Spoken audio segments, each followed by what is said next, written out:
Hi guys, welcome to my channel. My name is Maria DeSimone. I'm a professional astrologer, and I want to talk to you today about three of the most significant mistakes people make when trying to be a predictive astrologer.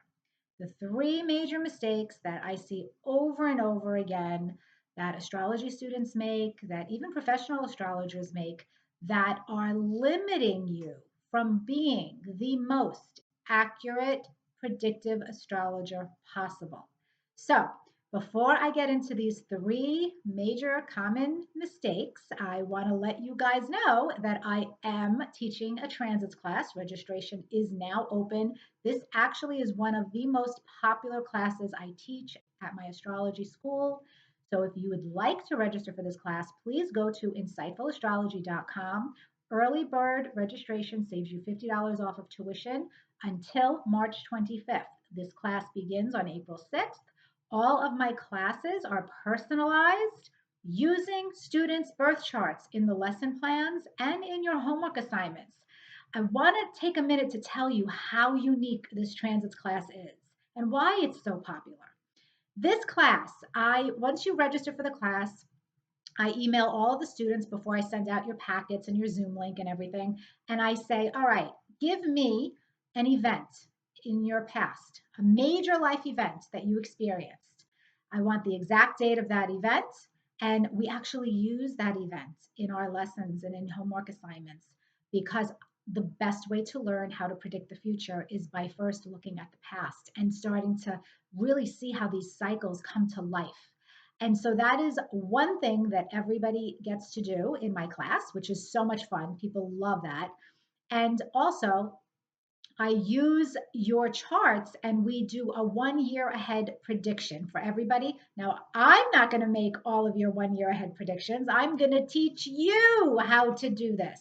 So every student gets a time search, every student gets the education that you need to learn the fundamentals of making predictions using transits.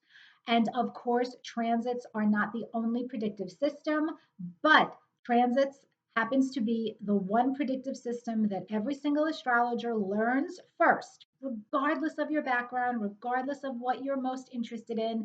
You cannot go on to successfully make predictions using any other method until you've mastered transits first. So, transits, for those of you who don't know, are planets in the sky at any given time against your birth chart. And when a transiting planet touches your birth chart in a specific mathematical way, it triggers it. It wakes up your birth chart. It wakes up the natal promise, the planetary potential. And so, again, I would love to have you join me. Registration is open until April 1st, I believe, but the early bird rate will end on March 25th. So go and claim your spot. And now let's talk about these common mistakes that people make when trying to make predictions. So, of course, I'm only going to be talking about transits here. I am not going to be able to talk about the other methods that I use. These are more advanced techniques like integrating transits with secondary progressions and solar arc directions, and maybe the solar return. Some of you like to look at annual perfections, other techniques. That I'm not going to talk about. I'm going to stick to transits. And as I communicate to you these common mistakes, I want you to remember that I am speaking from the framework of a modern Western astrologer. So my training is as a modern Western astrologer, and that is how I teach my students. Okay, so some of you who really have a more traditional background and focus more on traditional astrology, you're going to have to be open to what I say because you don't work with the outer planets as much as modern astrologers do. And while I am fully aware that you can make very accurate predictions using the traditional planets, I want to remind you that when traditional astrologers do this, they are using very different techniques than modern astrologers use. So, the top three mistakes that I have written down, I actually thought of a fourth one, but okay. Number one, thinking everything is important. This is the most common mistake. People get super confused, and everybody who starts out learning about transits thinks that every Venus transit is important or that a Mars transit is going to hold more weight than a Neptune transit. They have no idea how to organize measurements. And there is this confusion about, well, if transiting Venus is conjunct my sun, that means this has to be an amazing magical time. And you're forgetting that, yeah, transiting Venus might be conjunct your sun, but that particular transit only lasts for a couple of days. And what's also happening simultaneously is transiting Saturn might be square your sun, and transiting Uranus might be opposite your sun, for all you know. So those transits have more weight because they are slower moving and they last a longer time. So people make the common mistake of thinking that they have to include everything. And when you include everything, you're just going to make a mess of it. You're going to get lost in the woods. You're going to get lost in the details, and you're going to think that little things are important when they're really not. And you will miss out on the major themes of significant life events that allow you to make accurate predictions. So, everything is not important, guys. And I teach this very thoroughly in my classes.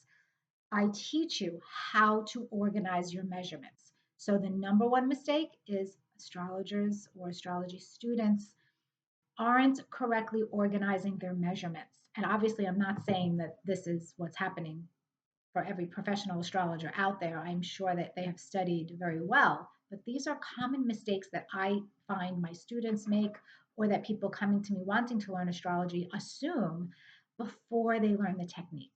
So that's mistake number one.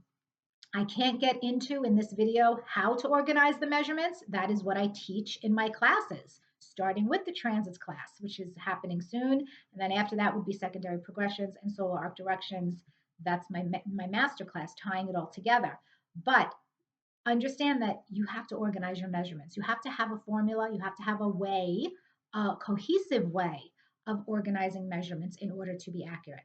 The number two mistake that I see all the time, and again, this is probably because people are coagulating. Is that the right word? Probably not. Blending together traditional and modern techniques, but they're doing it in a bit of a messy way. And so that might be why the second mistake happens a lot. But the second mistake is that, especially if your main framework is going to be modern Western astrology, you have to understand, I promise you this, nothing major will ever happen in your life unless a transiting outer planet is making contact with one of your personal planets or an angle in your chart. I'm going to say this again.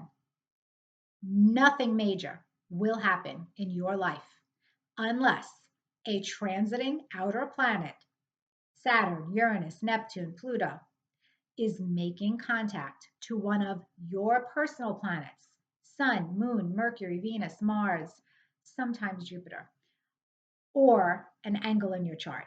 Jupiter is like a go between planet. Jupiter is supporting evidence. It by itself, it's not going to make a major life event happen. You're not going to get married automatically just because Jupiter's on your seventh house cusp. No. You have to see more supporting weightier planets and energies that indicate marriage in a birth chart. That's just one example. So this mistake is super common because I see people all the time trying to make major life predictions off of a Mars transit, off of a Venus transit, and thinking that that is superior or has more weight. It can't, because by nature, the transiting planets, the personal planets move faster. So, how the personal planets work in predictive astrology is they act as triggers for the bigger cycles that you're going to learn how to see when you learn how to organize your measurements. And you'll understand that transiting Venus or transiting Mars or even Mercury retrograde, if it's exact, or an eclipse, a lunation sometimes, these help you refine the timing where 1 year of what you're seeing, you can actually get it down to a month or a 2 week time period. or even less than that, sometimes in an exact day. And you can confidently tell your client or look for yourself and see, okay, this is when this is happening. Okay, so that's the mistake number two. And the number three mistake that I see made all the time, is not implementing something called the rule of three in your analysis. So I will tell you, I was never personally instructed or trained to use the rule of three by my astrology teachers. I had always read about it in astrology books. It was kind of like there, lingering, mentioned here and there in a paragraph. But I was never taught that you should implement this. I realized this myself as a practicing astrologer over the years, and I have been implementing this rule and this particular technique for basically my entire practice. And I have found that using this rule has not only made me more accurate, but it makes me more ethical as an astrologer, and it makes me more confident as a predictive astrologer. And this is important. Ethical considerations. You don't want to make a prediction unless you really are seeing it over and over again. Accuracy. That rule of three checks you with accuracy. And confidence, because when you're a new predictive astrologer, it's scary to say, hey, guess what? It looks like these cycles are supporting a bump uh, in the road career-wise, and you might lose a job or you might have a pivot. It's really scary at first to make these predictions, but the confidence that you gain by following the rule of three, I promise you, it is going to check you in terms of ethical considerations, accuracy, and confidence. It will give you so much confidence. So, what am I talking about? What is this rule of three? It is an ancient rule. This is in ancient astrological texts. Okay, so when you see it mentioned in modern astrology texts, the references are never really given to the traditional texts, but that's where it comes from. And the rule of three basically states that if something is shown in a horoscope once, then it is possible that it will happen. If it is shown twice, it is probable that it will happen. But if it is shown three or more times, then it is certain. Now, that rule of three is applied to both natal analysis, but also predictive analysis. So, in terms of natal analysis, we tend to see themes over and over again about a personality trait, about an experience that someone is fated to have in their life. It will repeat in different ways in the birth chart.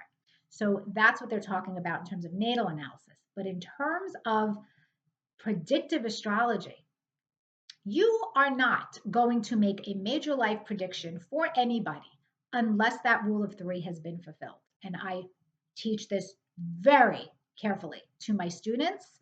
And it is a rule that is very tempting to bypass because sometimes you could see some really compelling cycles twice and you'll think, okay, this is it, and then it doesn't quite happen. And other times it's like, when you have a major life event, it's going to be 8 cycles happening or 10. It's going to be screaming at you guys.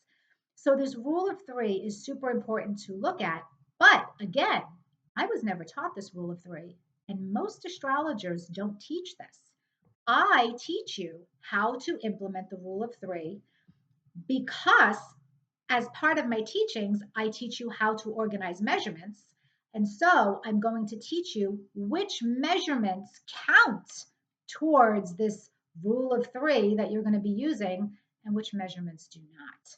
Because a transiting Venus to your sun is not going to be one of those big boss energies that qualify as one of the three that allow you to make a major life prediction. Okay, but as an example, if you have transiting Pluto trine Venus and transiting, Neptune conjunct your seventh house cusp, and simultaneously you have secondary progressed Venus on your ascendant, and you have solar arc ascendant equals Jupiter. Okay, those measurements, I gave you 4, those measurements all are screaming marriage potential, big relationship potential. Okay. So if you were only looking at one, you couldn't really make that prediction with accuracy or with confidence. But you will see it over and over in the birth chart. Now, those are the three main mistakes that people make when trying to be predictive astrologers that I automatically correct when you are my student, and I tighten you up and give you the confidence that you need to learn how to be a predictive astrologer. But there's one more that uh, oh gosh.